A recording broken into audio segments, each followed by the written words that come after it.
எனக்கு வந்து school friends தான் மேடம் எப்பயுமே பெஸ்ட். இப்போ சுதீஷ்குமார்ன்றது வந்து பாத்தீங்கன்னா என்னுடைய நடுவில் வந்த ஃப்ரெண்ட்ஸ் தான். ஆனா ஸ்கூல் ஃப்ரெண்டு தான் எப்பயுமே எனக்கு பெஸ்ட்னு சொல்லுவேன். அவரு வந்து எனக்கு பெஸ்ட் தான். அவர் என்னுடைய ஸ்கூல் டேஸ்ல இருந்து இல்லைன்றதை நான் ஃபீல் பண்றேன். ஆனா எனக்கு வந்து ஸ்கூல் ஃப்ரெண்ட் வந்து ஒரு பெஸ்ட் தான் எப்பயுமே. ஏன்னா அது வந்து கள்ளங்கவடம் இல்லாத மனசுல வந்து நம்ம எப்பயுமே வந்து குழந்தைகள் வயசுல வந்து விளையாடுவோம் கொள்ளுவோம்.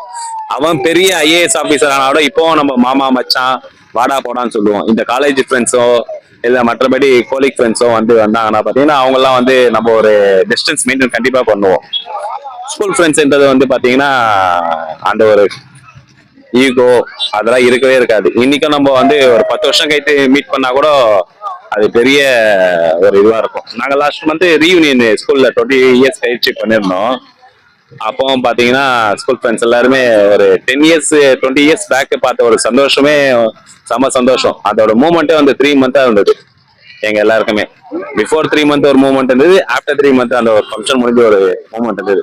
யாருமே 20 வருஷம் கழிச்சு பாக்குறேன்ற ஒரு மூமெண்ட் கூட இல்லை. எல்லாருமே வந்து வாடா போடா அதே கலாய்க்கிறது அதே என்ஜாய் பண்றது அப்படிதான் இருந்தோம். ரொம்ப சந்தோஷமா இருந்தது அந்த மூமெண்ட்.